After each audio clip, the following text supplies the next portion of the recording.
de estilos. Se inició con el rígido gusto neoclásico, tutelado por las academias. Más tarde, durante el transcurso del segundo tercio del siglo, vio llegar el romanticismo. El sentimiento romántico se introdujo hasta la médula en los artistas jóvenes, pero pronto tuvieron la necesidad de rechazarlo y acercarse a la realidad, de manera que el realismo llegó a las artes plásticas a mediados de la centuria, conviviendo durante los primeros 50 años del siglo las tres tendencias. Después, el camino del arte se hizo más abrupto y difícil de transitar. Por un lado, el desarrollo del impresionismo resulta coetáneo de sus propias consecuencias, es decir, del arte de los postimpresionistas y puntillistas. Por otra parte, en una vertiente distinta prosperaban también el simbolismo, los prerrafaelistas y los modernistas, que investigaban en su pintura la estética de la línea y su fuerza poética.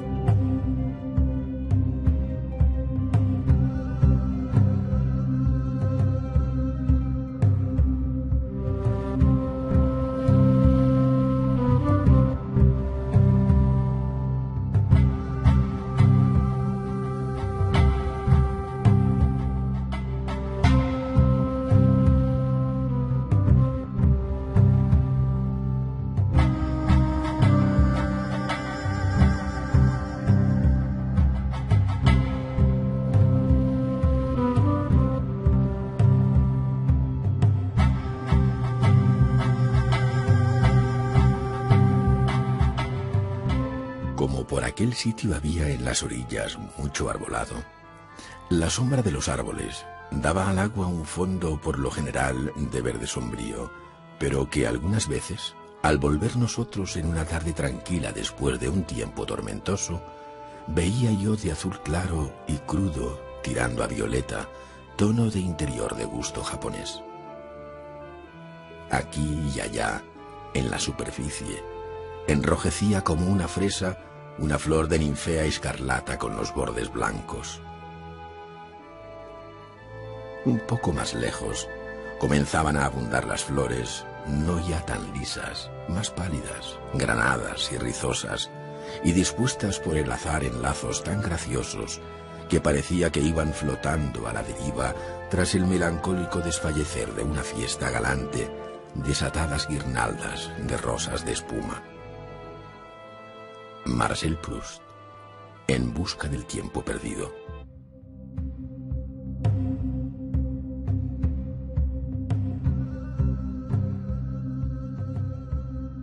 Todos los movimientos artísticos que se generaron a lo largo del siglo XIX contaron con grandes maestros.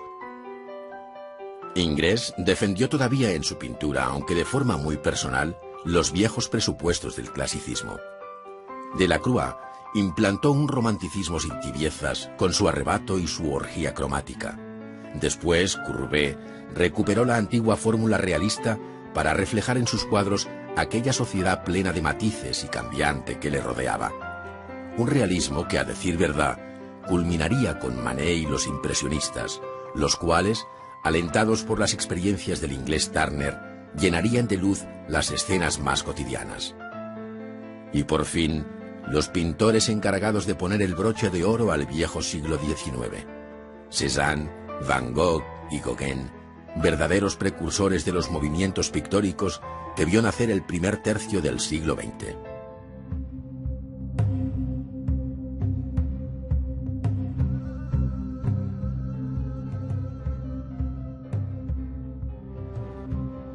Eugène Delacroix nació en 1798 en Charenton-Saint-Maurice y murió en Augerville en 1863, a los 65 años de edad. A los 17 años conoció a Géricault, que le impresionó profundamente y para el que posó como modelo en La balsa de la Medusa. Leyó mucho y sus preferencias literarias por Shakespeare, Walter Scott y Goethe le ayudaron a tener un concepto filosófico, poético e idealista de la vida, el mismo que plasmaría pronto en sus lienzos. De los 26 a los 32 años pintó sus obras más esforzadas, como La matanza de Quíos.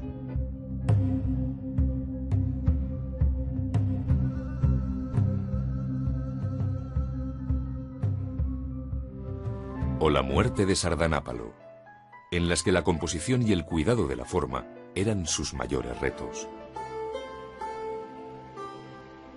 El tercer gran lienzo de estos años, La libertad guiando al pueblo, es considerada su obra maestra por el arrebatado sentimiento que muestra en él.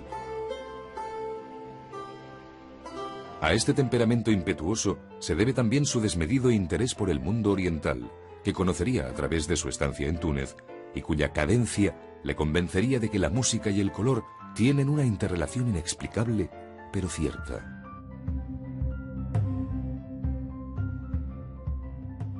En sus perpetuas indagaciones sobre el color, creó la paleta romántica que contrastaría con la de los seguidores de David e Ingres. Huyó de los colores terrosos para imponer poco a poco tonos de gran fuerza expresiva, como los rojos anaranjados, los amarillos verdosos o los rojos púrpura. A veces llegó a sacrificar la forma en aras del color, característica que se fue haciendo más palpable en los cuadros finales que pintó en Champrosé, cumplidos ya los 60 años. En aquel retiro obligado, donde intentaba recuperarse de su avanzada tuberculosis de laringe, pintó asuntos de fábulas orientales, sin dejar de leer a los filósofos franceses, cuyas lecturas le consolaban de su inminente muerte.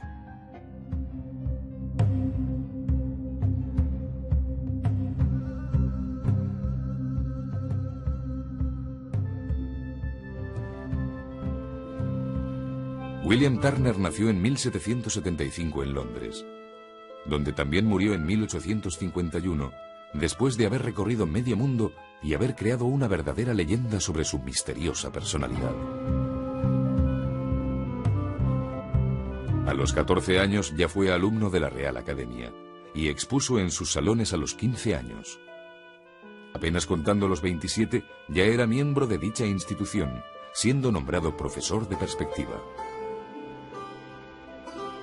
De un genio tan precoz no podía esperarse otra cosa que la búsqueda de nuevos caminos para su arte. Y así fue. Como avezado viajero, conoció pronto a todos los grandes maestros de la pintura, y hacia 1830, cuando ya había cumplido los 55 años, decidió volcar todo su interés en pintar la luz y la atmósfera, lo intangible, pero que también es parte de la naturaleza, o mejor todavía, es la verdadera esencia de esa naturaleza. Creó así un estilo totalmente nuevo, en el que la escena contada está simplemente sugerida sobre una inmensa nebulosa, generada por grandes superficies dadas de pasta en tonos ocres, violetas, azules o amarillos.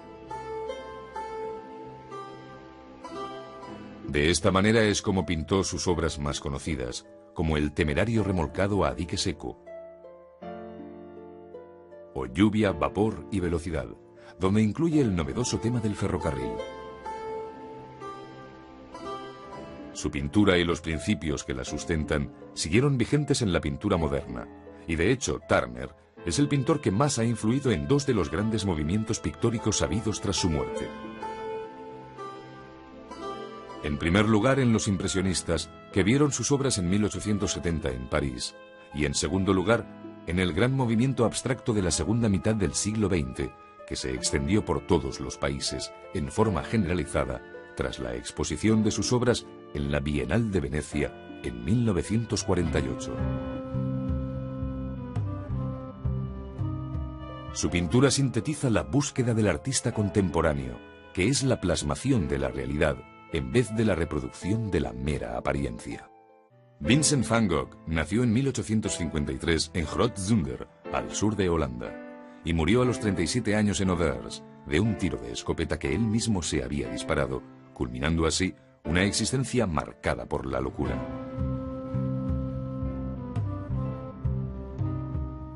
Comenzó a dibujar para calmar sus frecuentes crisis nerviosas, y en 1880, contando ya 27 años, se matriculó en la Academia de Arte de Bruselas.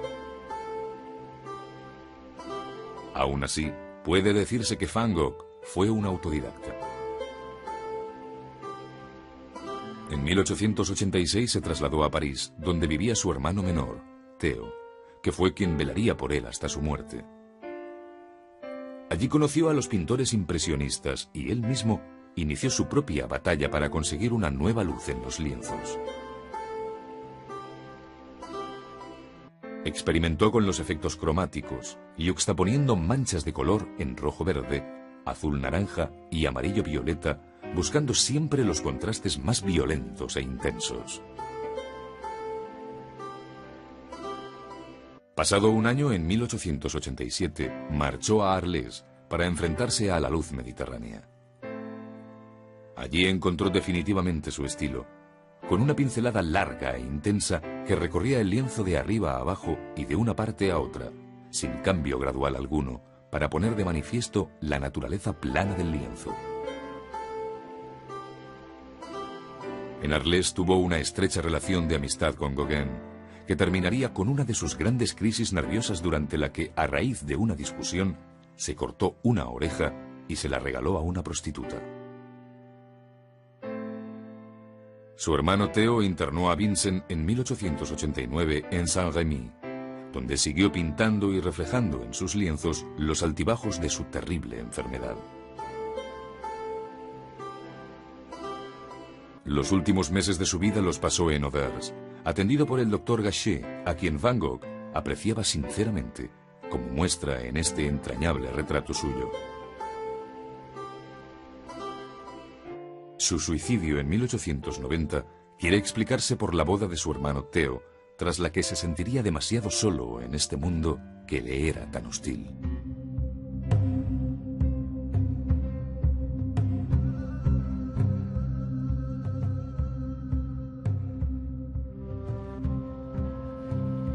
Todas y cada una de las tendencias de la pintura del siglo XIX que se habían generado en Francia tuvieron amplia repercusión en el resto de países europeos. Sin embargo, una vez superada la etapa neoclásica, no se puede hablar de una estricta uniformidad estilística. Alemania aportó un sentimiento arrebatadamente religioso heredado del siglo XVIII, que ansiaba descubrir el misterio del cosmos representando las fuerzas de la naturaleza.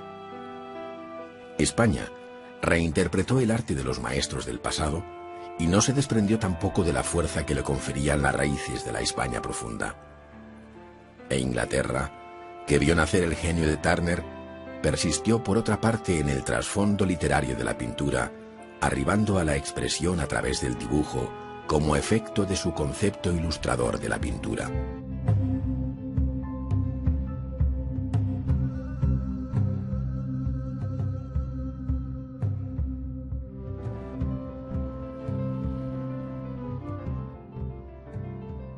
Francia protagonizó la nueva concepción del arte desde finales del siglo XVIII.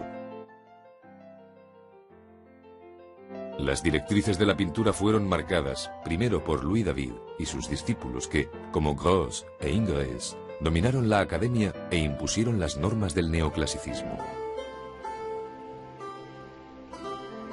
Después, Géricault practicó una pintura que buscaba la fuerza y la emoción, la expresividad, en una palabra. Afán que culminó en la obra de su amigo y admirador Delacroix, que, con su pasión por el color, convirtió los lienzos en una sinfonía cromática de irremediable atracción, consiguiendo con ello la expresión plástica perfecta del sentir romántico. Más tarde, el realismo de Courbet sorprendió por su frescura, y a él se acercaron tanto los pintores preocupados por los problemas sociales como los que se sintieron atraídos por la poética de la pintura à plein air, es decir, a la verdad que la naturaleza ofrecía a los ojos.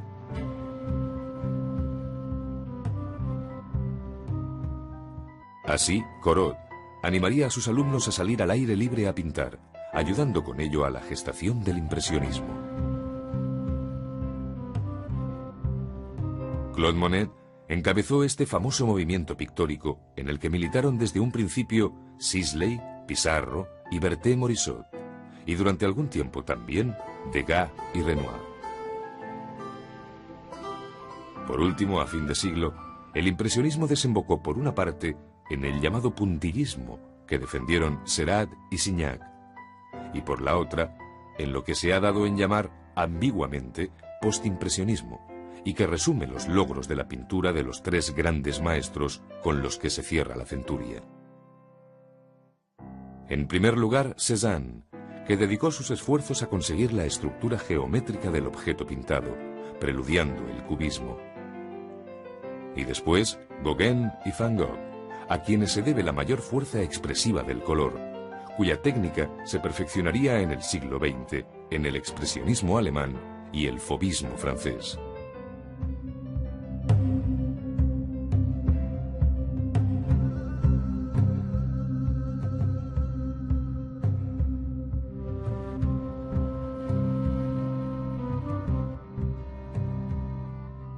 En España, como en el resto de Europa, se reflejaron todos los movimientos artísticos que se iban sucediendo en Francia.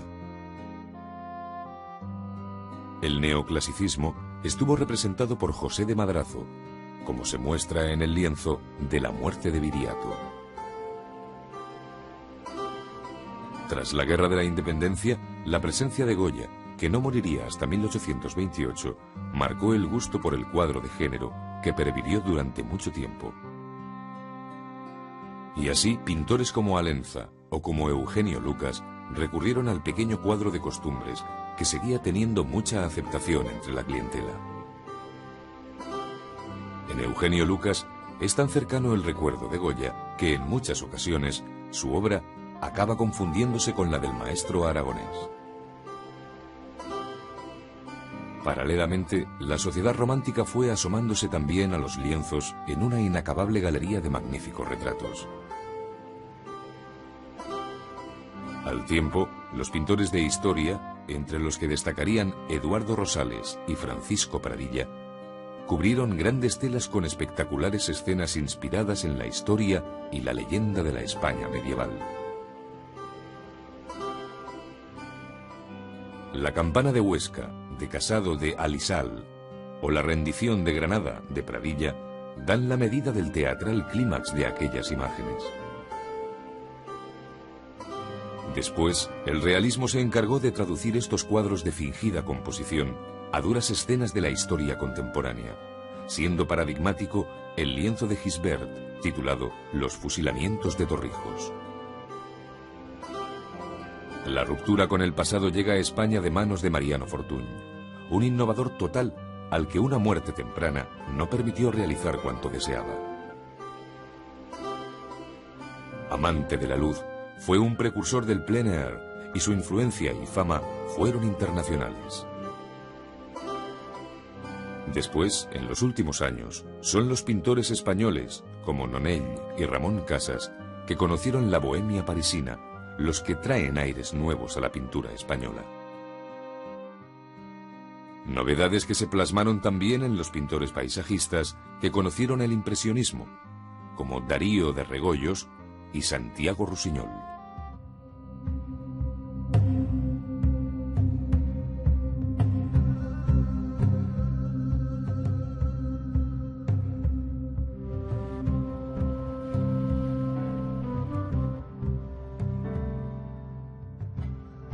El siglo XIX transcurrió en Europa bajo el signo del romanticismo. Y puede decirse que, muy a menudo, el realismo no fue sino una fórmula distinta de expresar el mismo deseo profundo de comprender la triste existencia del hombre. En esa medida, y por la trayectoria de su pensamiento literario y filosófico, Alemania fue uno de los países que más tempranamente despertó al sentimiento romántico. Siempre impregnada por una profunda religiosidad, la pintura alemana se esforzó en representar la insignificante existencia humana ante la grandeza de Dios y del universo.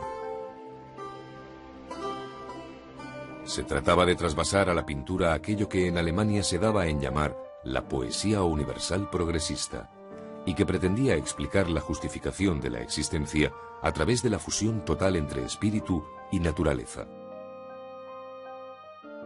Lo finito e infinito como absolutos, sin pasado ni presente. La pintura de paisaje creada por Gaspard David Friedrich fue el principal vehículo para llevar esta poética filosofía a las artes plásticas. En sus cuadros el hombre aparece recortado, como una sombra, sobre un impresionante paisaje soñado que no es sino una expresión de la esencia de la naturaleza, esto es, de la propia divinidad. En Inglaterra, algo de esa misma poética estuvo también presente en la obra de Turner, aunque expresada de muy distinta manera. Por su parte, Constable formularía esta relación con el mundo circundante esforzándose en transformar subjetivamente el paisaje real. Sin embargo, quienes representaron en Inglaterra el máximo exponente del sentir romántico fueron los pintores denominados prerrafaelistas. Dante Gabriel Rossetti y Edward Burne-Jones son los grandes maestros del movimiento prerrafaelista. Desearon un mundo de ingenuidad y de pureza, y lo hicieron con una estética muy meditada. Ellos crearon junto a John Everett Millet una pintura de gran lirismo que descansa fundamentalmente en el perfeccionamiento y minuciosidad de la línea.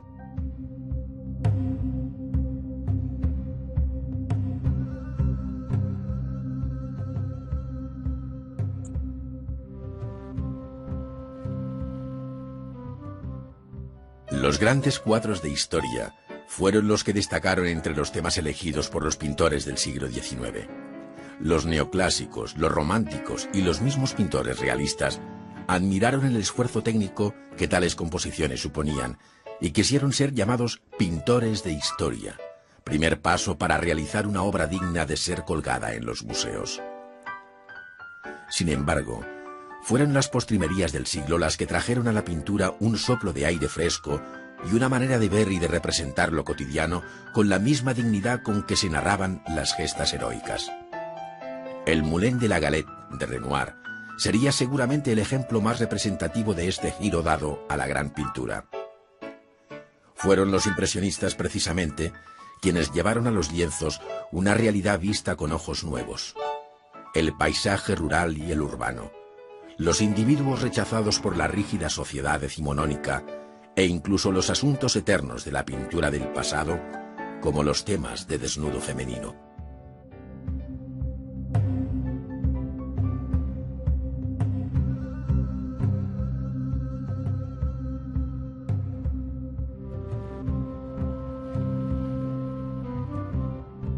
La meta principal de los pintores impresionistas fue dominar el claro sobre claro, en contra del claroscuro tradicional, y en consecuencia tuvieron que aprender a captar al mismo tiempo la luz suave que tamiza los tonos, y también aquella otra cuya potencia destruye la forma.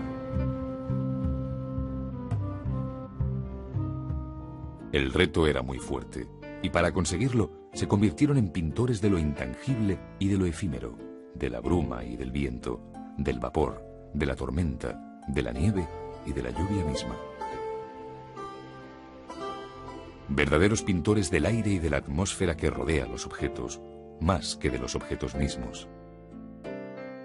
Investigadores de los efectos pictóricos de las luces frías del invierno o de las cálidas tonalidades de un atardecer. La arboleda y el jardín desaparecían al ser inundados por el implacable sol del verano, y los vivos colores de las flores se confundían entre sí. Los valores táctiles dejaron paso a los meramente visuales. Al observar los cuadros de paisaje impresionista, el ojo se llena de la alegría del color y se siente atraído por él, de tal manera que la forma se desdibuja y emborrona cada vez más. Las pinceladas se superponen las unas a las otras, el azul al rojo, creando el violeta, el rojo al amarillo, buscando los anaranjados. Y luego, el contraste brutal de los unos junto a los otros, desplegando toda una teoría sobre la composición de los colores complementarios y los colores puros. Llega un momento en que nada hay ni nada importa, salvo la descomposición de la luz blanca sobre la materia, y el lienzo ya no es más que eso, materia, sin referencia externa.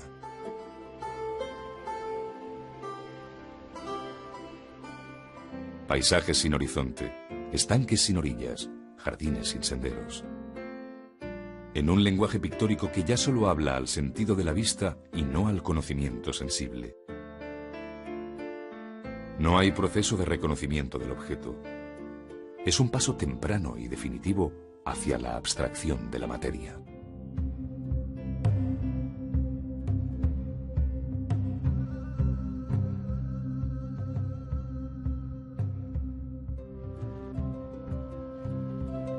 El pintor impresionista representa a la mujer buscando en su imagen algo más que la fidelidad del modelo, y más también que la belleza de los miembros o del rostro. Lo que desea encontrar es el halo que la rodea y que él percibe. Busca la poética. A lo que en realidad aspira es a representar lo intangible, la esencia del eterno femenino. Unas veces lo encontramos en la delicadeza de las bailarinas de Degas, que esfuerzan su cuerpo para dominar la danza y que cruzan el espacio del escenario bañadas por la luz de las candilejas. Otras veces, en la más profunda intimidad de su hogar, es donde la mirada indiscreta del pintor nos la muestra. Pero la mujer también es la alegría del artificio. Envuelta en su bella apariencia de afeites y encajes, se asoma a los lienzos desde niña, engalanada de la cabeza a los pies. Jovencitas encantadoras que fascinan también al espectador con su franca e ingenua mirada desde el lienzo. Ellas suscitan la idea de delicadeza y fragilidad que Renoir explota excepcionalmente en su larga galería de retratos femeninos, sin por ello despreciar tampoco el desparpajo de su rotunda desnudez al pleno sol. Gauguin, en cambio, que también centra su pintura en la mujer, descubre en ella el símbolo del paraíso perdido.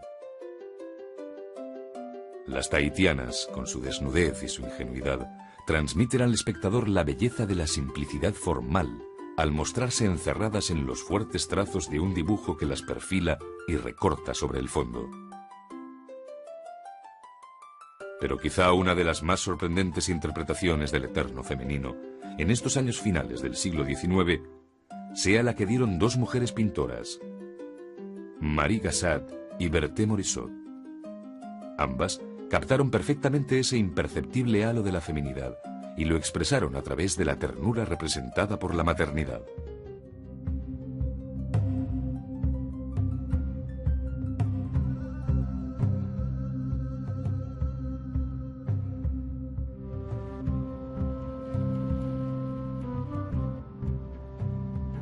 El Boulevard de Montmartre y la avenida de Clichy, donde se encontraba el famoso Café Gerbois, sede de la vanguardia artística y literaria de París, encarnan el escenario por el que discurría la fértil bohemia de París.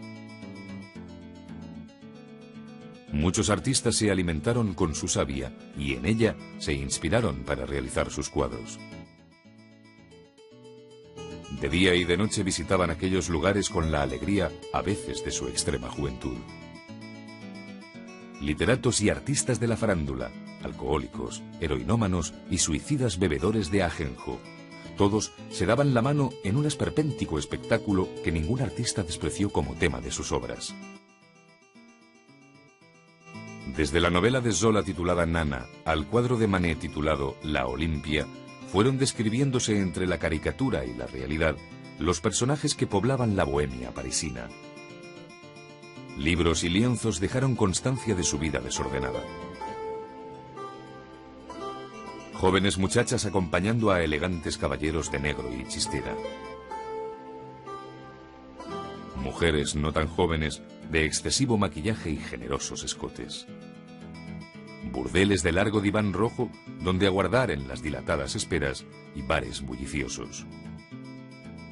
A veces, quienes se asoman al lienzo en estas escenas nocturnas son rostros conocidos, como el de la gran cantante Yvette Guilbert o el de Jeanne Avril, la más frenética y excitante de las bailarinas del Moulin Rouge.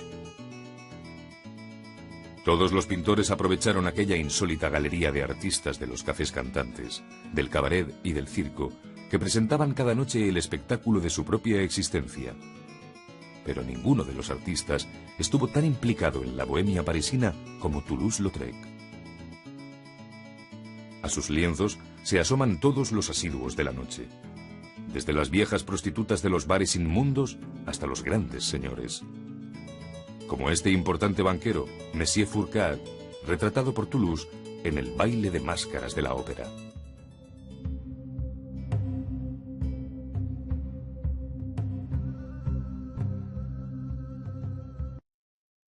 En el siglo XIX no solo se crearon obras de excepcional valía, sino que a menudo se quiso encerrar en ellas todo un credo artístico.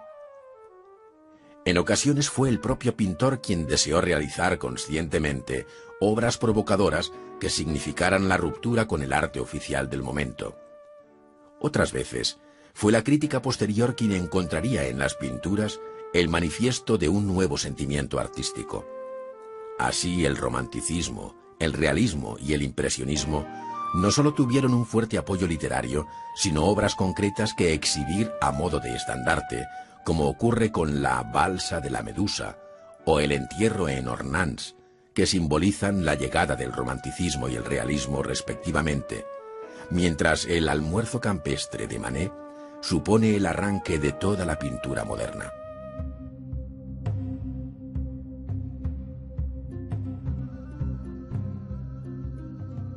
El lienzo titulado La Balsa de la Medusa, pintado por Théodore Géricault en 1819, se conserva en el Museo del Louvre y mide 5 metros de alto por más de 7 de ancho.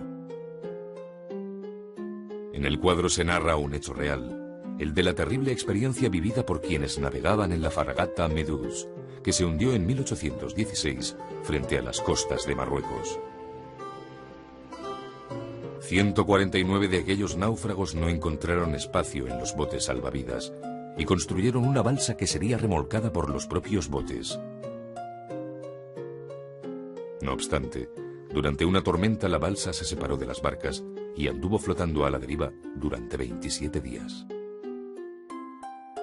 Théodore Géricault fue un pintor que, a pesar de su educación clasicista, prestaba atención a cuanto de dinámico había en la naturaleza e intentó reflejar la espeluznante odisea vivida por los náufragos. No soslayó el horror en el que se vieron envueltos al tener que conservar los cadáveres en un inevitable episodio de antropofagia. Ni quiso ignorar la expresividad impactante de los agotados cuerpos en una teatralidad ajena a la puesta en escena clasicista. Por todo ello, esta obra está considerada como un hito que marca el paso de la pintura neoclásica a la pintura romántica. Las gamas ocres, que proporcionan una tonalidad neutra al cuadro, arropan la sombría tristeza de los personajes, resignados ya algunos de ellos a su destino, mientras otros sacan fuerzas de flaqueza por seguir adelante. El dramatismo del cuadro prevaleció ante cualquier norma académica, y Géricault, que había realizado numerosos bocetos para su realización, se decidió por esta composición en fuerte diagonal, marcada por los propios cuerpos enredados los unos a los otros y por esa luz que niega el color.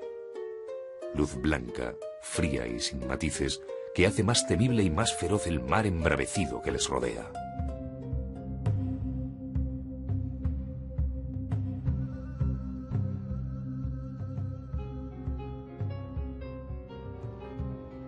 Este lienzo, cuyo título original es Le Déjeuner sur l'herbe, fue pintado por Edouard Manet en 1863. Mide unos 2 metros de alto por 2,5 de ancho y se conserva en el Museo d'Orsay. Manet concibió como fondo de este cuadro un extraño paisaje idealizado con una figura femenina bañándose en el río. Era un escenario inventado donde ubicar sus 3 figuras principales, de perfiles tan marcados que, a causa de ello, los personajes quedan aislados y ajenos los unos a los otros. Han disfrutado de un almuerzo juntos, según nos insinúa un cesto de frutas caído entre los restos de comida del mantel. Una presencia inesperada interrumpe la sobremesa y la pareja de la izquierda gira el rostro hacia el espectador. Lo más sorprendente es la desnudez de la mujer que posa indiferente junto a los hombres vestidos. Su mirada es franca, y un tanto descarada.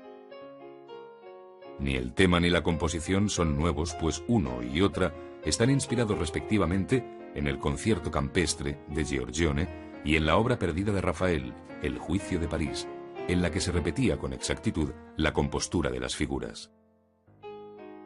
La verdadera novedad de Manet consiste en la modernidad de los personajes y en la inmediatez y proximidad con que se percibe la escena. Eso fue precisamente lo que escandalizó al público parisino. Manet hizo posar a su modelo preferida, Victorine Meurice, de formas casi adolescentes, y junto a ella a su hermano Eugène y al escultor holandés Ferdinand Linhoff. El público vio en ellos el relajo de unos jóvenes bohemios, relacionando el cuadro con la prostitución de los alrededores de París, de manera que el jurado excluyó la obra del Salón de 1863, viéndose obligado Manet a tener que exponerla en el Salón de Rechazados de aquel año.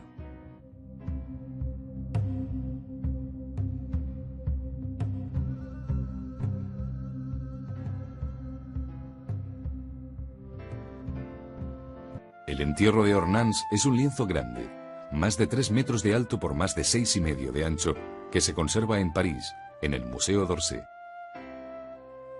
Gustave Courbet lo pintó en 1849, y por su temprana fecha, y por el talante con que el tema fue abordado por el pintor, el cuadro es un verdadero manifiesto de la pintura realista. Se pretendió representar la realidad simplemente, sin dignificar especialmente la escena ni a los personajes. Para ello, el pintor hizo posar a todos los vecinos de su pueblo natal de Ornans. Se dice que esta obra se inspira en el entierro del abuelo de Courbet, que había fallecido el año anterior. Ello explicaría la presencia de los padres y hermanas del pintor especialmente compungidos. Pero la intención del pintor fue convertir un sepelio cualquiera en un hecho que merecía un tratamiento pictórico de cuadro de historia.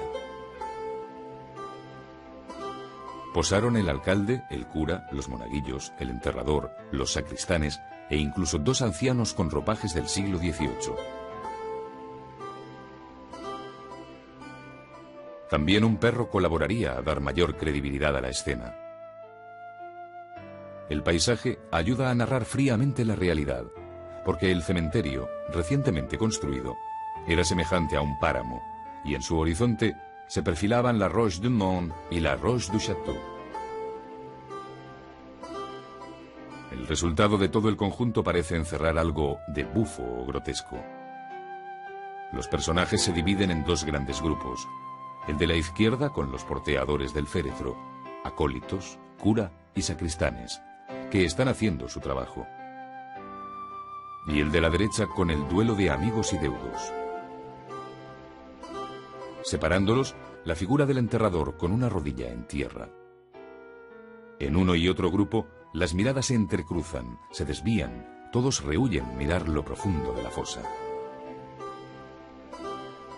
De este cruce de miradas también participa el espectador, porque mientras el portador de la cruz le mira con fijeza desde el fondo del cuadro, el espectador dirige la vista hacia los monaguillos por la luz blanca que hace destacar los rostros infantiles. El cuadro escandalizó en París porque fue el primer revulsivo de una sociedad acostumbrada a la inspiración exclusivamente literaria de la pintura romántica.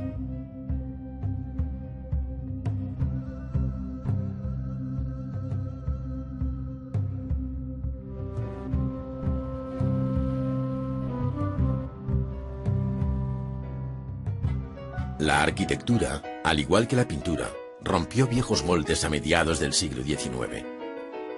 Así, mientras los jóvenes pintores impresionistas salían de París, huyendo de las reformas urbanas del barón Haussmann, para buscar en sus alrededores nuevos temas de inspiración al aire libre, en el corazón de la nueva ciudad se levantaron formidables edificios.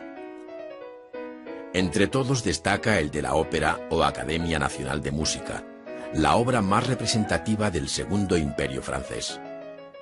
El proyecto de Charles Garnier rompió con los estilos históricos, mostrando un lenguaje nuevo que, al no reconocerlo la emperatriz doña Eugenia de Montijo, le indicó el arquitecto: «Señora, es el estilo de Napoleón III, vuestro esposo». Su inauguración tuvo lugar en enero de 1875, pocos meses después de abrirse la primera exposición de los impresionistas en el estudio del fotógrafo Nadar.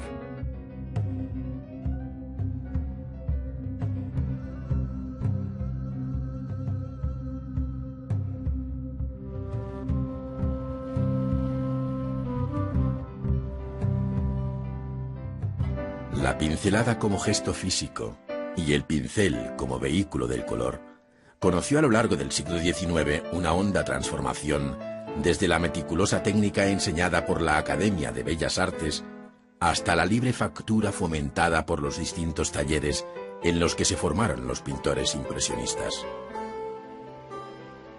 De este modo, la pintura fue abandonando la paciente labor de acariciar las superficies en las que el dibujo, el color, la luz y los matices se definen y apuran sobre el lienzo para ofrecer una imagen aparentemente inacabada sobre la tela, pero fundida en la retina del espectador que la observa a distancia. Esta técnica suelta e impresionista tuvo un último episodio que se conoce con el nombre de puntillismo o divisionismo, por el modo de aplicar el color con pequeños toques a punta de pincel.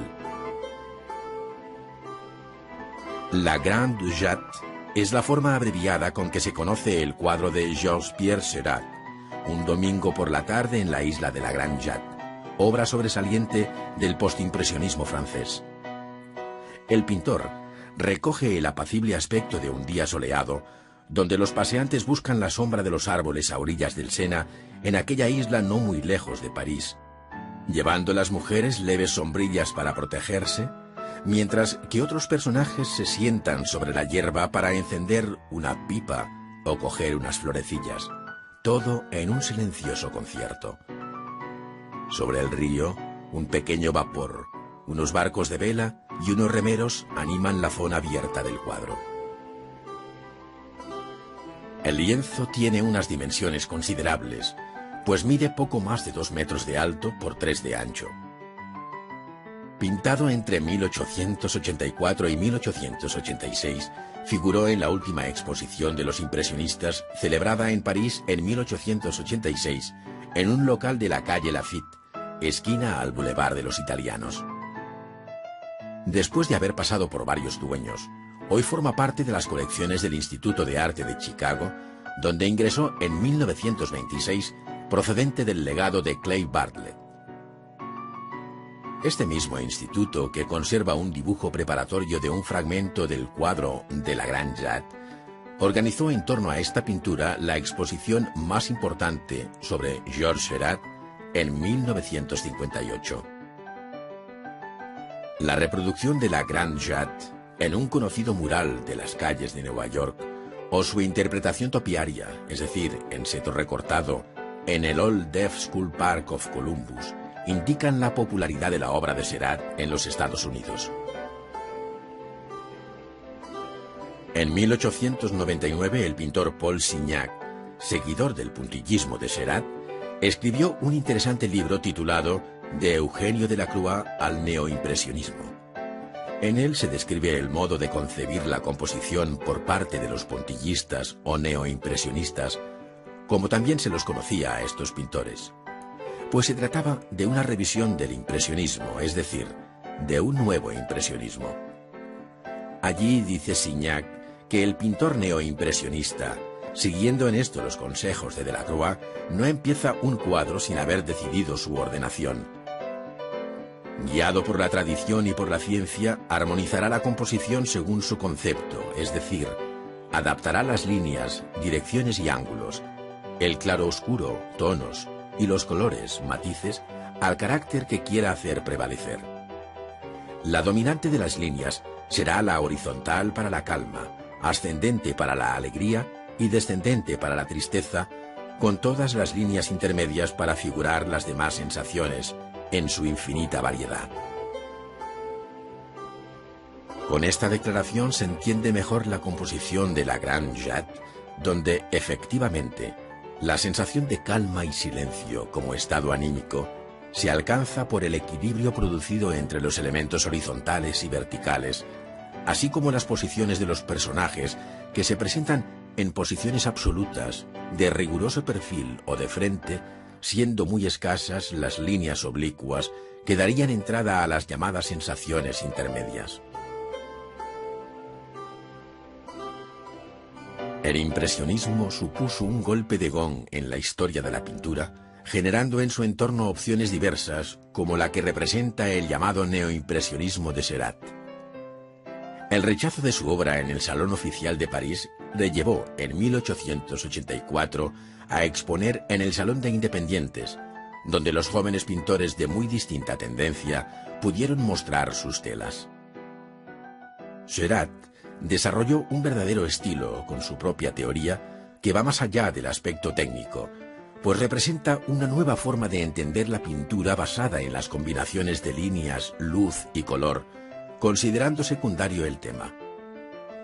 Para Seurat, el arte era armonía, y ésta había que entenderla como la analogía de elementos contrarios y semejantes de tono, de color y de línea, bajo la influencia de una luz en combinaciones alegres, tranquilas o tristes.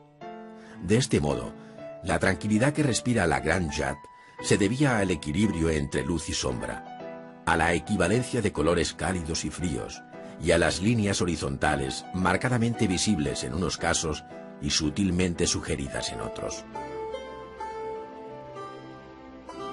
Para el crítico Théodore Duret, el pintor impresionista se sentaba a la orilla de un río y pintaba lo que tenía delante, pero la Grande Jatte es el resultado de todo lo contrario, pues desde los cuidados bocetos parciales de la obra, conservados hoy en el Museo del Louvre, hasta el proceso pictórico mismo, todo es diferente.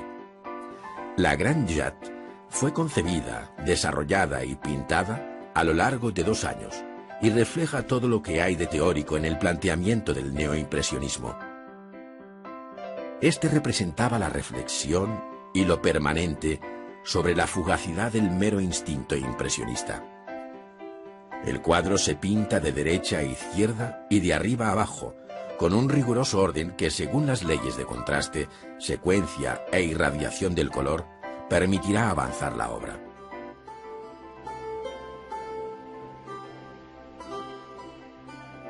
Los colores se aplican en su estado puro, sin mezclarlos en la paleta. Cada pincelada, decía Signac, cogida pura de la paleta, permanece pura en el lienzo, y es sobre el lienzo donde se desarrolla aquel proceso científico buscando la gradación del color que se aclara con el blanco. Un anaranjado mezclado con un amarillo y un rojo, un violeta que se degrada hacia el rojo y el azul, un verde que pasa del azul al amarillo son, con el blanco, los únicos elementos de que dispone el pintor neoimpresionista, según recuerda Signac. Pero por la mezcla óptica de estos pocos colores puros, variando su proporción, se obtiene una cantidad infinita de matices. Por este camino, los ritmos y concordancias cromáticas del neoimpresionismo convierten la pintura en poesía.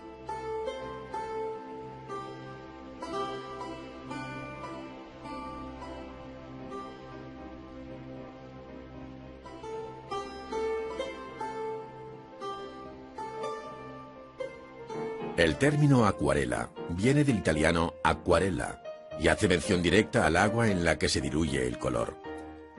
Su técnica es muy antigua, de tal modo que ya desde el siglo XVI se empleó para reforzar el dibujo con un color monócromo, lo que se conoce mejor como aguada o lavado. Pero fueron muy pocos los artistas que entonces utilizaron la acuarela como una técnica pictórica propiamente dicha, ya que ésta no conocería su mayoría de edad hasta los siglos XVIII y XIX. Entre los precursores de esta técnica sobresale el alemán Alberto Durero, quien dejó una excelente serie de acuarelas con asuntos tomados del natural, en las que a la vez que pinta, dibuja con la punta del pincel. Así puede verse en esta copia que hace el pintor de un lirio cuyo original de Durero, hecho en 1508, muestra el rigor analítico de aquel maestro del que decía Erasmo de Rotterdam, que pintaba hasta lo que no se podía pintar.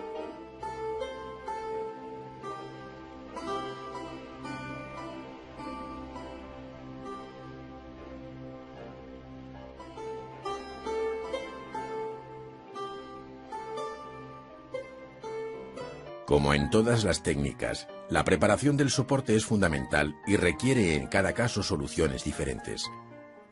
Para la acuarela se emplea un papel hecho con trapos en un delicado proceso de elaboración a mano, hoy sustituido por papel, cuya pasta es esencialmente pulpa de madera y fabricado a máquina.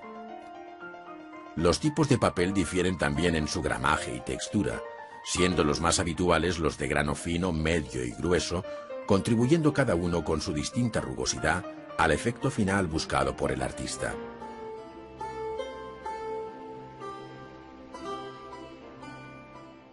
En la ejecución de la acuarela, interesa que el papel esté tensado al máximo para que no se deforme al aplicar el color disuelto en agua, para lo cual se sigue un sencillo procedimiento que consiste en sumergirlo largo tiempo en un recipiente con agua hasta asegurarse que queda bien empapado.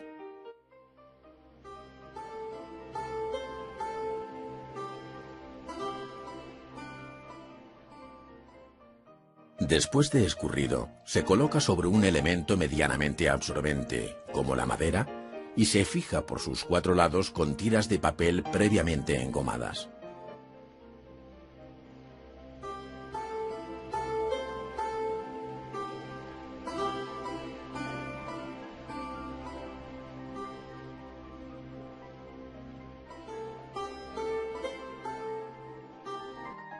Una vez seco, el papel queda terso e indeformable, preparado para dibujar y pintar sobre él.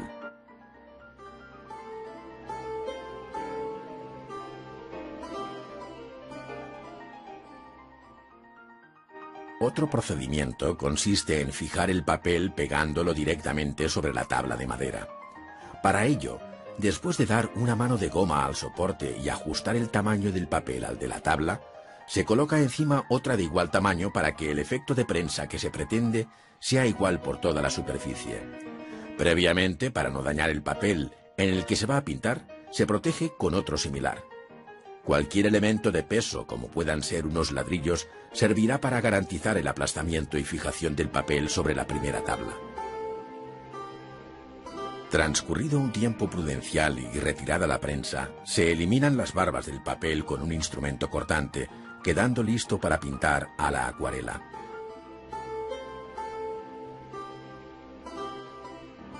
En la técnica de la acuarela es fundamental el manejo libre de todos aquellos instrumentos que permitan alcanzar matices personales, cuyo efecto final resulta difícil conseguir con otras técnicas pictóricas. Bien sea con el pincel, bien con la brocha plana. El pintor, con movimientos rápidos y seguros, pues no cabe corregir, borrar ni repasar, inicia una acuarela donde se ve la absorción del papel y los contornos acuosos de la pincelada que el propio pintor extiende, controlando así el goteo puntual de la pintura. A los trazos largos y en horizontal siguen otros, puntuales y en vertical, reforzando el color allí donde conviene. En un momento dado abandona los pinceles y con una esponja añade efectos difusos, degradando el color dado con anterioridad y pintando después húmedo sobre húmedo. Este procedimiento resulta especialmente adecuado para los efectos de nubes y celajes brumosos. Cuando se trata de un fragmento como el del perro, el pintor se detiene con un pincel fino hasta perfilar con todo detalle el animal que aúlla a la luz de la luna.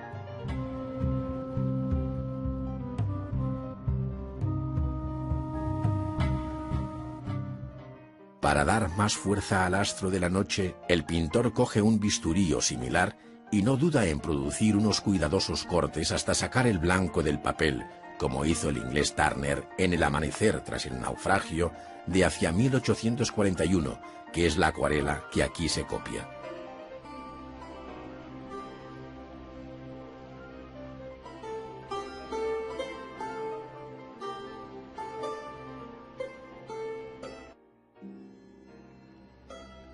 Aunque los colores se encuentran hoy preparados en tubos y pastillas, en otro tiempo se elaboraron en el taller, sobre una piedra de superficie lisa en la que se molían los pigmentos hasta lograr un polvo fino.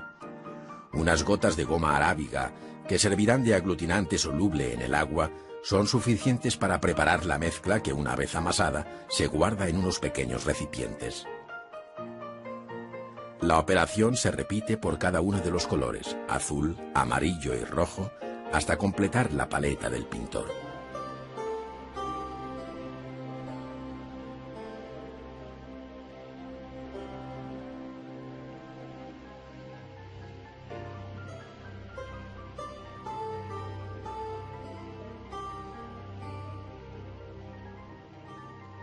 De nuevo es Turner a quien se acerca nuestro pintor para imitar su técnica en la que con una brocha plana apenas si tiñe la superficie del papel.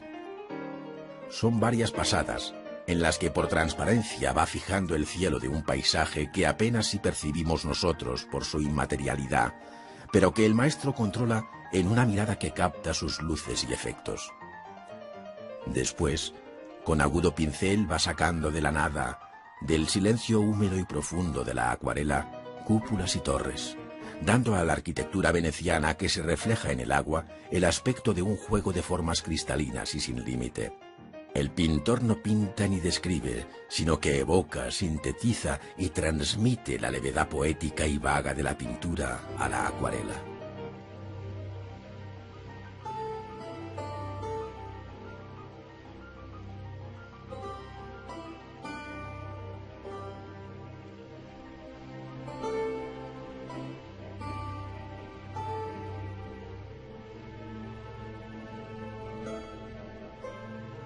En ocasiones puede interesar que el papel tenga un fondo de color uniforme, en lugar del blanco, por lo que se suele teñir o lavar el papel seco con una esponja natural, procurando hacer esta operación con rapidez y cuidando de la uniforme distribución de la pintura, dejándolo después secar.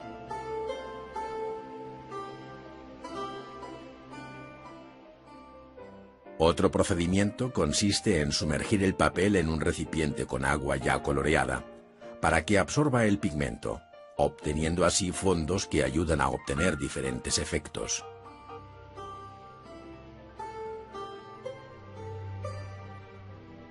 Cada maestro maneja la acuarela de un modo personal según puede deducirse del hombre semidesnudo, pintado por el español Mariano Fortuny, que vivió prácticamente toda su vida en Italia, donde murió en 1874. Su técnica difiere de la de Turner por el modo de realzar los perfiles de la figura a base de oscurecer los contornos, por la reserva de blancos para las zonas más iluminadas y por la forma de sombrear casi por acumulación de capas sucesivas, insistiendo y volviendo con el pincel al mismo lugar.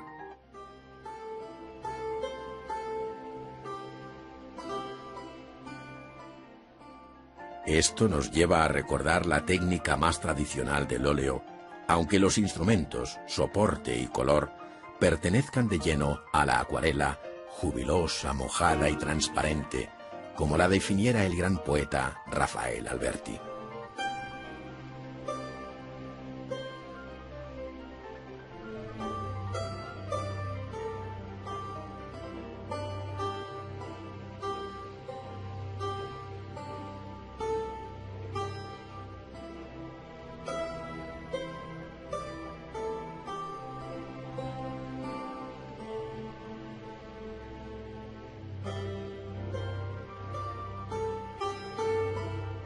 El pintor valenciano Vicente López, formado en las Academias de Bellas Artes de Valencia y Madrid, de la que llegó a ser director general, hizo este retrato de Goya, que conserva el Museo del Prado en 1826 con ocasión de su última visita a Madrid desde Burdeos.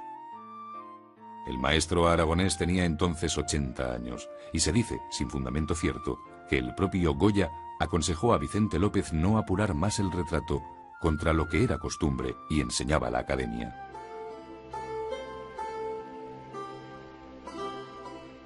A la edad de 76 años, el pintor francés Jean-Dominique Ingres, formado en la Escuela de Bellas Artes de París y pensionado en Roma, hizo este autorretrato con destino a la Academia de Amberes, que en 1856 le había acogido como miembro. La imagen del artista que sentado gira hacia su derecha para mirarse en el espejo, con cierto menosprecio hacia el espectador, se repetiría 2 años después en el autorretrato que conserva la Galería Uffizi de Florencia. Ingres fue un excelente retratista y entre sus obras más conocidas se encuentran los retratos del matrimonio Rivière y el de su hija, los tres en el Museo del Louvre. Mademoiselle Rivière, como se conoce el de esta joven de 15 años que moriría en 1806, a los pocos meses de haber posado ante el pintor, muestra la formación académica y neoclásica de Ingres, si bien con un interés por el color, el modelado y el paisaje que no llegó a conocer el neoclasicismo de David. La influencia de Ingres fue grande entre los retratistas, contándose entre ellos el pintor español Federico de Madrazo. A él se debe el retrato de la condesa de Vilches, del Museo del Prado, pintado en 1853. El estilo de Ingres se manifiesta en la pose general, en el modo de tratar el rostro y en las luces y brillos de las telas, debiéndose destacar la belleza y matices del vestido azul, en el que Madrazo utilizó una pincelada larga y suelta.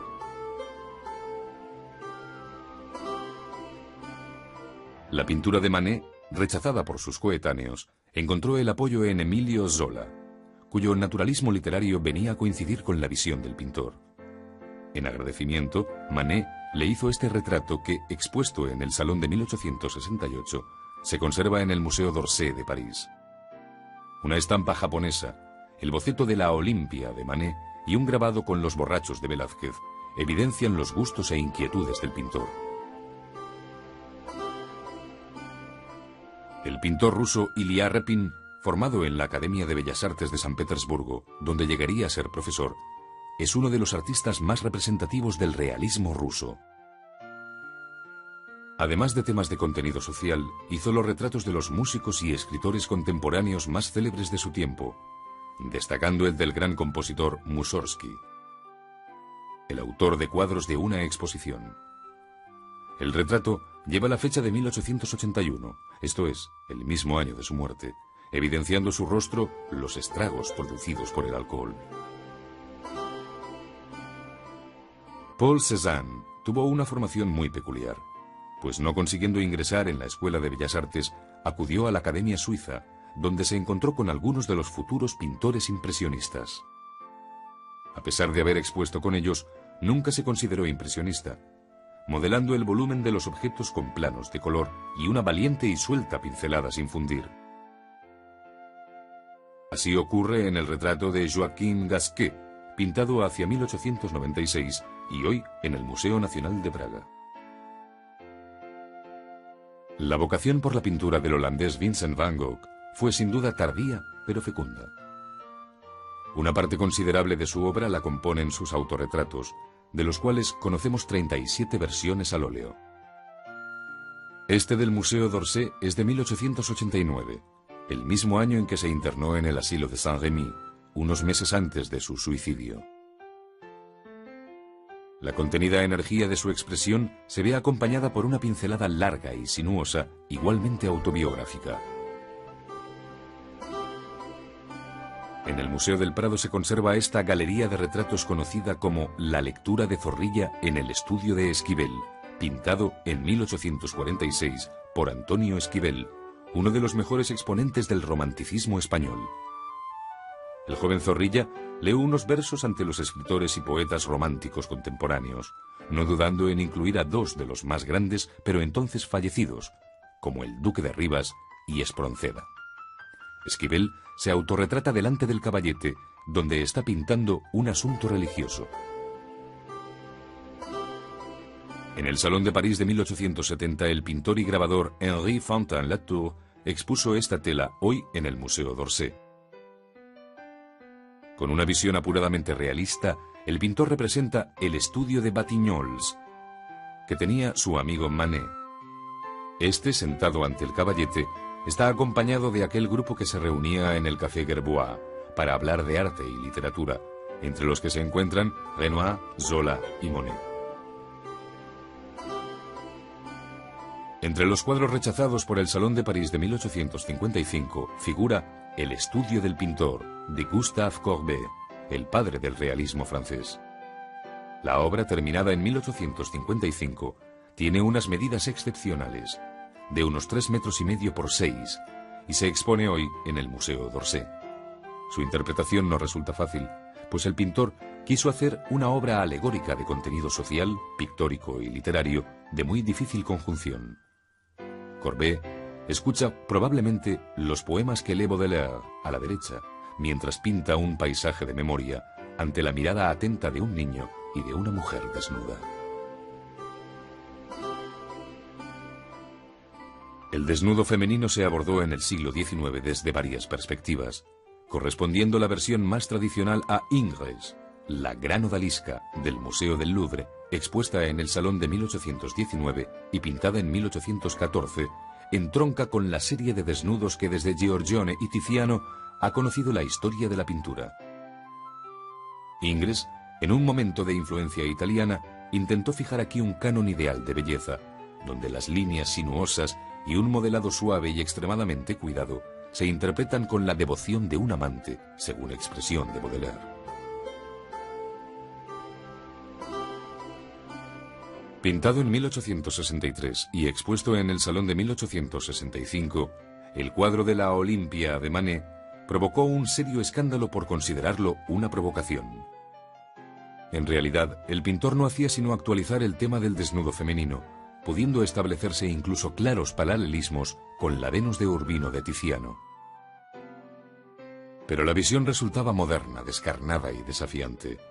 No era una mujer de otro tiempo, no era una diosa, sino una mujer con los rasgos vulgares de un rostro que pudiera verse en una calle de París, actualmente en el Museo d'Orsay. Raimundo de Madrazo, hijo de Federico de Madrazo, se dedicó, como su padre, al retrato, alcanzando fama sus retratos femeninos. Establecido en París desde 1860, pintó a varios modelos profesionales, como Mademoiselle Aline Masson, que en ocasiones posaron para el pintor, como se ve en el cuidado lienzo llamado Después del baño, que se encuentra en el Prado, firmado pero sin fecha. La visión impresionista no se ciñó al paisaje, abordando temas clásicos como el del desnudo femenino. Augusto Renoir pintó en 1876 este torso de mujer al sol, hoy en el Museo d'Orsay, estudiando la figura al aire libre, bajo una luz natural donde el sol hiere el cuerpo de forma discontinua a través del ramaje. La pincelada suelta y el modo de aplicar el color hizo decir a los enemigos del impresionismo que se trataba de un montón de carne en descomposición.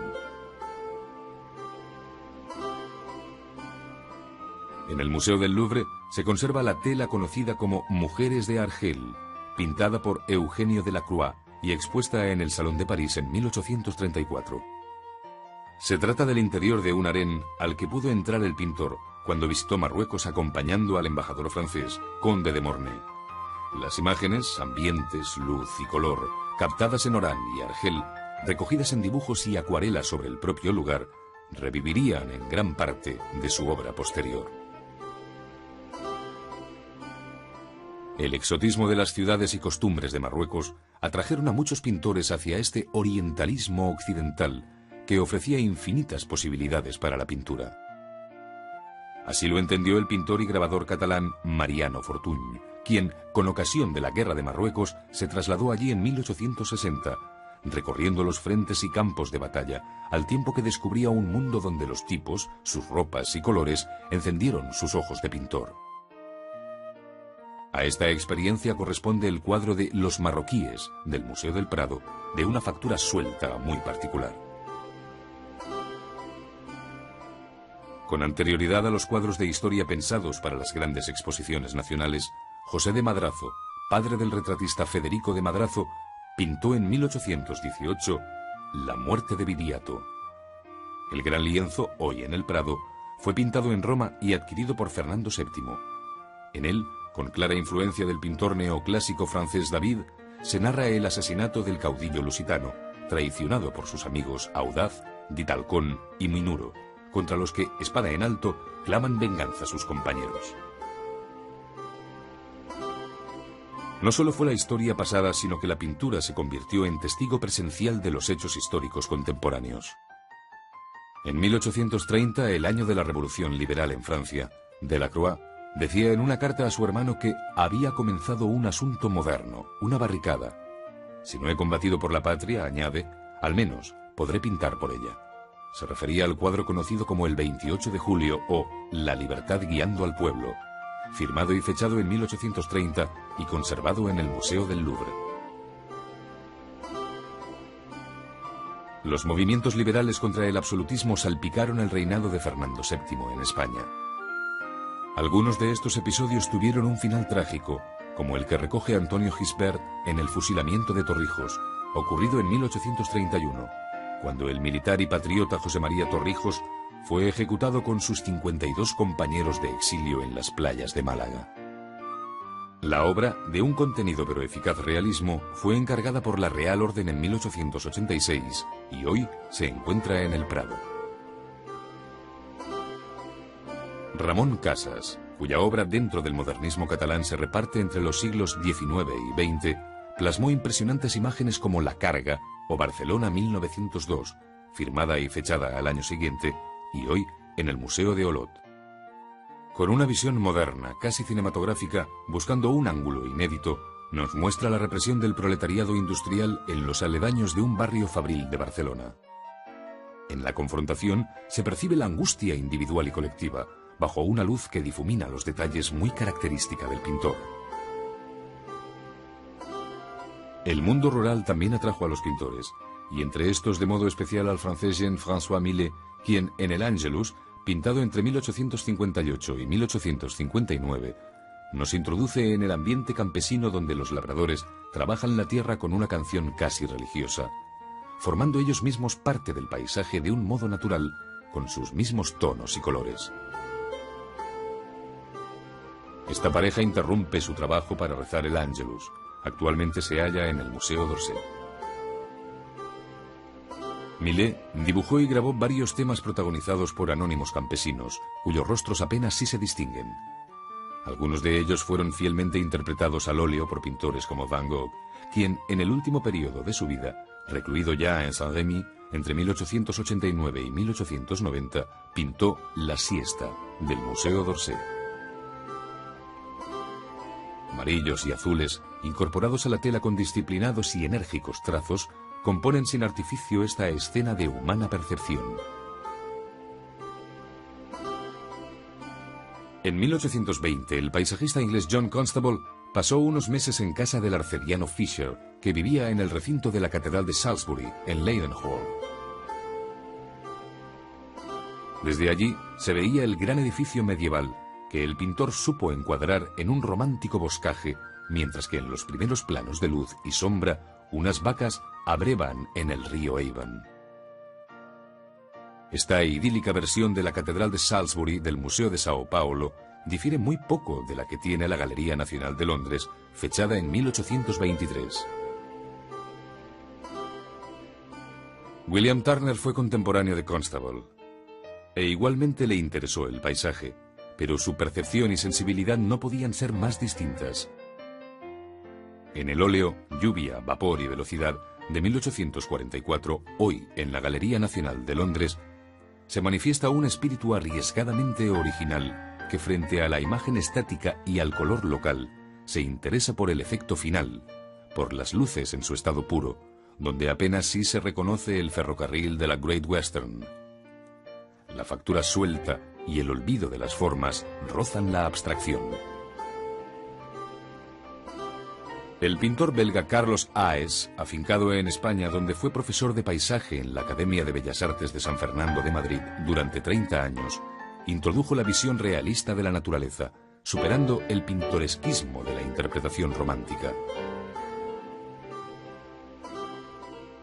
En Los Picos de Europa, de 1876, hoy en el Museo del Prado, se aprecia aquella sensibilidad nueva hacia la naturaleza, la cual dibuja con exactitud de topógrafo, pero con paleta de pintor. El cuadro de Claude Monet, Impresión, Soleil Levant, del Museo Marmottan de París, fue pintado en 1872 y llevado a la primera exposición que hicieron los impresionistas en 1874, en el estudio del fotógrafo y amigo Nadar. De su título, Impresión, tomó la crítica adversa el nombre con el que serían ridiculizados aquellos pintores que solo ofrecían impresiones y no verdaderas pinturas. La frescura del cuadro de Monet, que se acerca a una visión abocetada de la salida del sol sobre el mar, representa un verdadero manifiesto de la nueva pintura. Hacia 1872, en una constante búsqueda de impresiones, de imágenes cambiantes y reflejadas sobre el agua, a distintas horas del día, Monet pintó estas Regatas en Argenteuil en 1872 y actualmente en el Museo d'Orsay. Allí puede verse la valentía inicial del primer impresionismo en aquellas pinceladas que pueden contarse sobre el lienzo, pues la fusión entre forma, luz y color se producirá en la retina del espectador.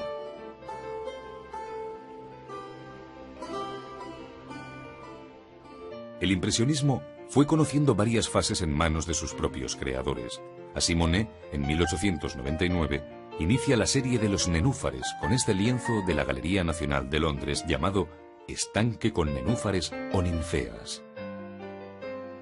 Es un pequeño rincón del jardín de su casa de Giverny, en el que mandó colocar un puentecillo de orientalizante carácter. La pincelada se ha hecho menuda y el color ha derivado hacia otra gama de verdes y azules violáceos, lejos de la pincelada ancha y larga de años atrás. Se expuso por primera vez en la Galería de Durand-Ruel en 1900. Pese a su apellido inglés, Alfred Sisley es uno de los máximos representantes del impresionismo francés. Coincidió con Monet en el taller Gleyeur y, como él, prefirió los temas acuáticos vistos en las orillas del Sena y en los alrededores de París, como la inundación de Port-Marly, fechado en 1876. Se expuso por primera vez en la segunda exposición de los impresionistas de aquel mismo año, en la Galería de Durand-Ruel de la calle Le Pelletier, provocando de nuevo críticas tan adversas como torpes. Actualmente en el Museo d'Orsay.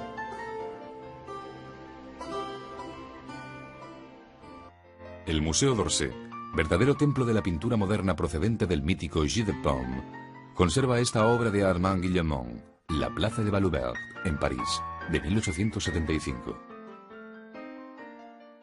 Guillemont participó en casi todas las exposiciones impresionistas, si bien hubo de trabajar en la administración para ganarse la vida, hasta que un golpe de fortuna le permitió dedicarse por entero a la pintura. Son conocidos sus paisajes urbanos en los que la paleta se oscurece en ocasiones con toques de negro y colores opacos.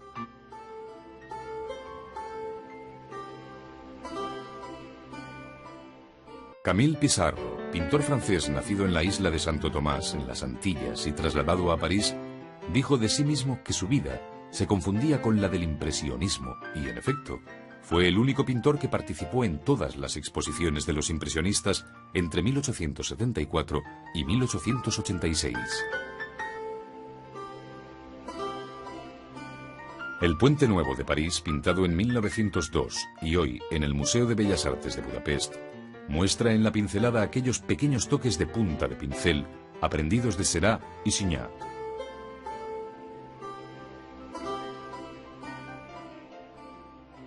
En la exposición impresionista de 1877, Renoir expuso El Molino de la Galette, pintado un año antes y actualmente en el Museo d'Orsay.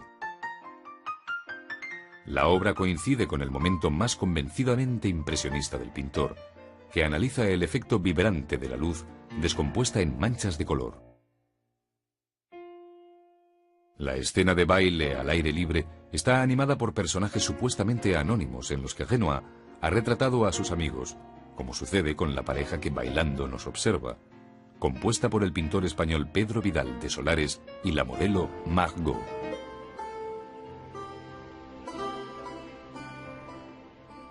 Tras la visión fugaz del impresionismo, otros artistas más jóvenes reaccionaron devolviendo a los temas pictóricos la solidez y corporeidad perdida, aunque sin renunciar a la pincelada suelta ni a la visión moderna de la pintura.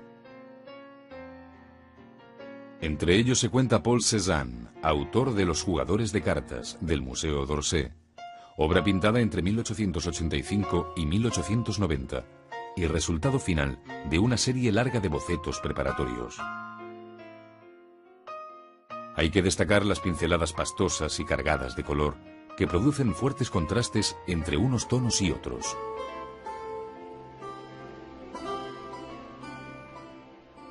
Cézanne, según declaración propia, quiso hacer del impresionismo algo tan sólido y duradero como el arte de los museos.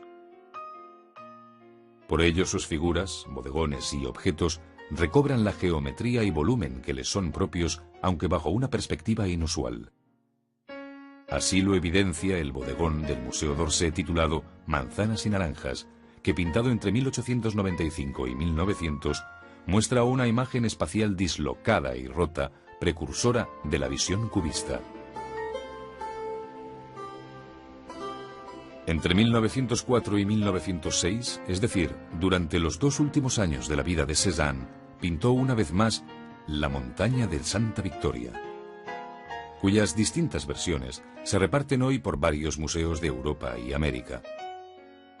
Esta del Museo de Basilea es una de las últimas, mostrando la tendencia hacia la abstracción sobre la base de contrastes y relaciones de tonos, donde para el pintor radicaba el secreto del dibujo y del modelado, pues según él, a medida que se pinta, se dibuja.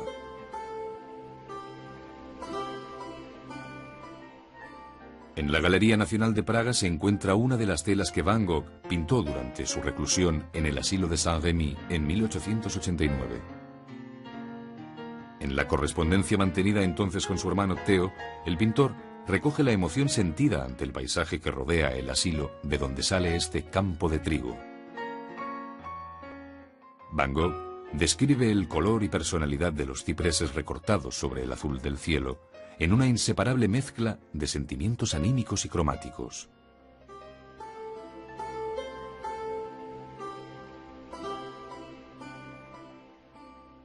Poco antes de darse un pistoletazo en el pecho, en julio de 1890, Van Gogh trabaja febrilmente intentando combatir con la pintura su drama existencial. En La noche estrellada del Museo de Arte Moderno de Nueva York, pintada entre mayo y julio de aquel fatídico año, se pone de relieve la angustia vital que afecta al artista. La noche, iluminada con una apocalíptica constelación, resulta bella e inquietante a la vez, pues el color y las largas pinceladas dan lugar a una visión expresionista que parece predecir un último amanecer.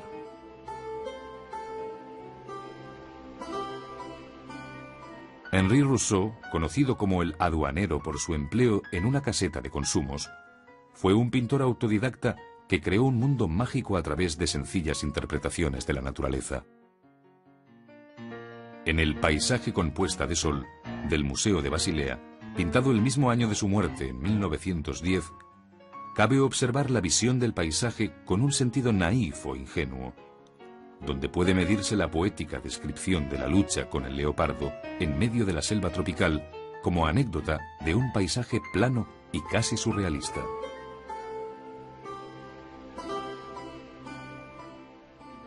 La visión primitiva y elemental de Rousseau influyó en pintores como Gauguin, quien en los últimos años de su vida abandonó París para instalarse en Tahití en 1895. Allí llevó una vida mezclada con la población indígena que se convirtió en el tema recurrente de sus pinturas, como en este lienzo titulado Nafea Faa y Poipo, de 1892, cuya traducción es ¿Cuándo te casas? La obra, en el Museo de Basilea, muestra la sólida síntesis que del paisaje, de las figuras y del color ha hecho Gauguin, frente al análisis fugaz que había caracterizado al impresionismo.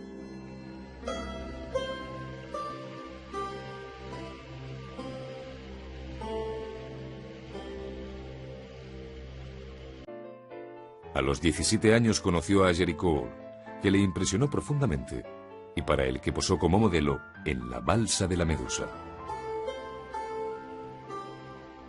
Leyó mucho y sus preferencias literarias por Shakespeare, Walter Scott y Goethe le ayudaron a tener un concepto filosófico, poético e idealista de la vida, el mismo que plasmaría pronto en sus lienzos. De los 26 a los 32 años pintó sus obras más esforzadas, como La matanza de Quíos.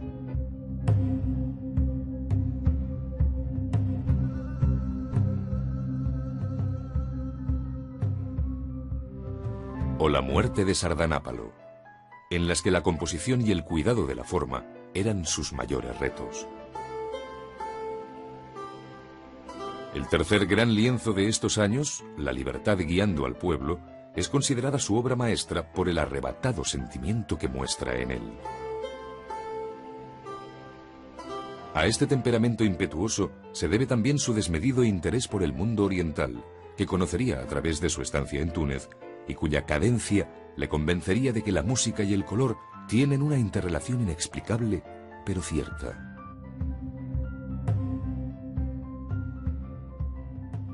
En sus perpetuas indagaciones sobre el color, creó la paleta romántica que contrastaría con la de los seguidores de David e Ingres. Huyó de los colores terrosos para imponer poco a poco tonos de gran fuerza expresiva, como los rojos anaranjados, los amarillos verdosos o los rojos púrpura. A veces llegó a sacrificar la forma en aras del color, característica que se fue haciendo más palpable en los cuadros finales que pintó en Saint-Procé, cumplidos ya los 60 años. En aquel retiro obligado, donde intentaba recuperarse de su avanzada tuberculosis de laringe, pintó asuntos de fábulas orientales. De estilos. Se inició con el rígido gusto neoclásico, tutelado por las academias.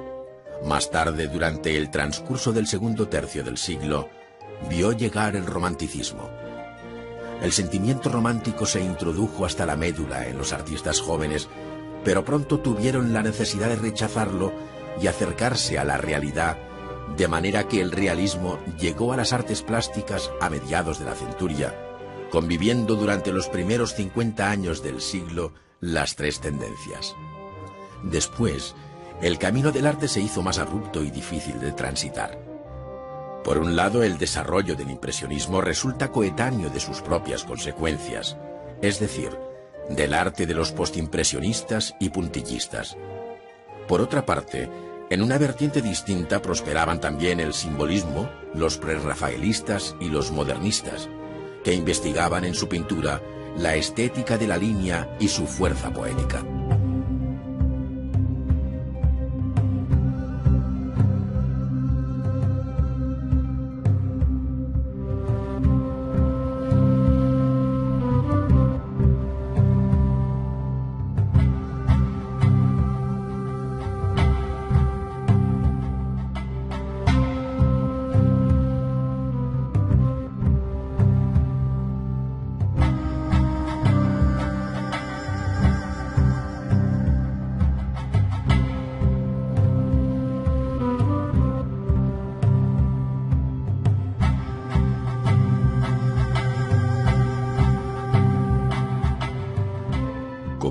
Aquel sitio había en las orillas mucho arbolado.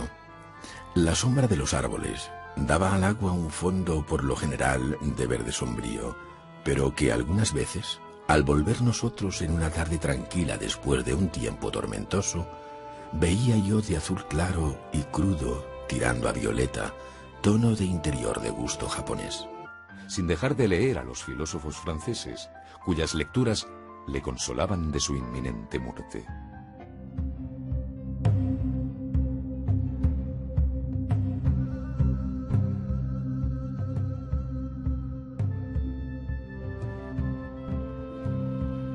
William Turner nació en 1775 en Londres, donde también murió en 1851, después de haber recorrido medio mundo y haber creado una verdadera leyenda sobre su misteriosa personalidad. A los 14 años ya fue alumno de la Real Academia y expuso en sus salones a los 15 años. Apenas contando los 27, ya era miembro de dicha institución, siendo nombrado profesor de perspectiva. De un genio tan precoz no podía esperarse otra cosa que la búsqueda de nuevos caminos para su arte.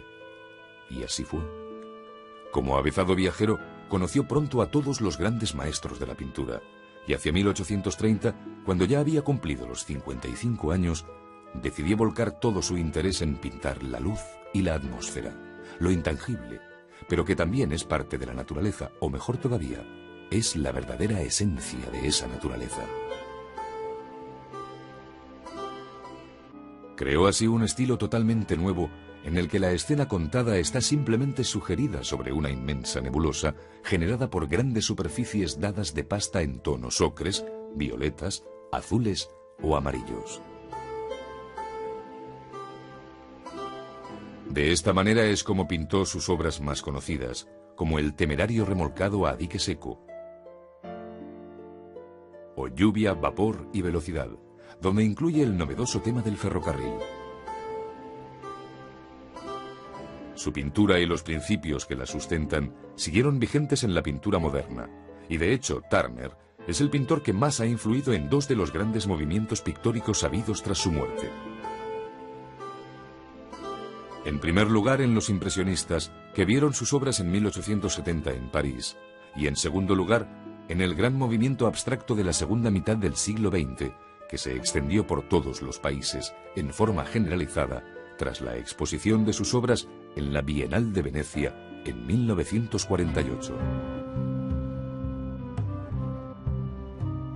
Su pintura sintetiza la búsqueda del artista contemporáneo, que es la plasmación de la realidad, en vez de la reproducción de la mera apariencia. Vincent van Gogh nació en 1853 en Groot Zundert, al sur de Holanda, y murió a los 37 años en Others, de un tiro de escopeta que él mismo se había disparado, culminando así una existencia marcada por la locura.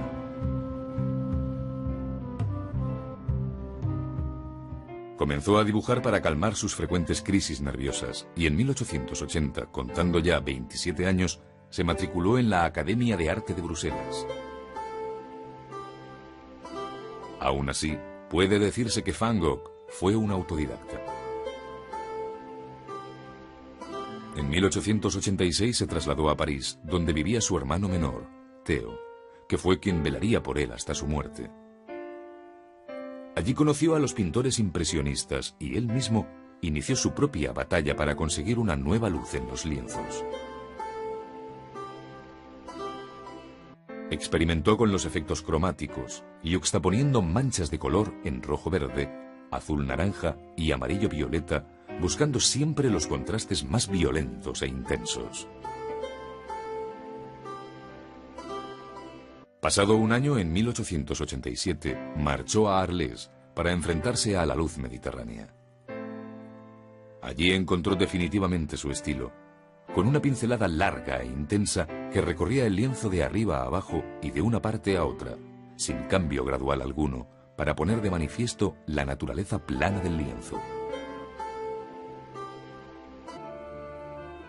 Aquí y allá, en la superficie, enrojecía como una fresa una flor de ninfea escarlata con los bordes blancos.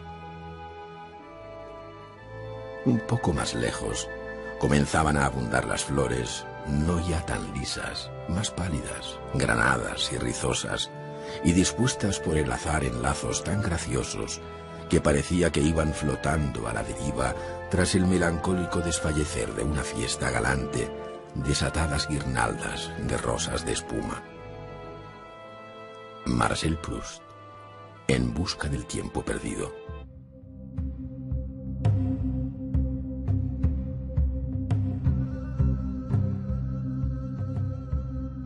Todos los movimientos artísticos que se generaron a lo largo del siglo XIX contaron con grandes maestros. Ingres defendió todavía en su pintura, aunque de forma muy personal, los viejos presupuestos del clasicismo. Delacroix implantó un romanticismo sin tibiezas, con su arrebato y su orgía cromática. Después, Courbet recuperó la antigua fórmula realista para reflejar en sus cuadros aquella sociedad plena de matices y cambiante que le rodeaba. Un realismo que, a decir verdad, culminaría con Manet y los impresionistas, los cuales, alentados por las experiencias del inglés Turner, llenarían de luz las escenas más cotidianas. Y por fin, los pintores encargados de poner el broche de oro al viejo siglo XIX. Cézanne, Van Gogh y Gauguin, verdaderos precursores de los movimientos pictóricos que vio nacer el primer tercio del siglo XX.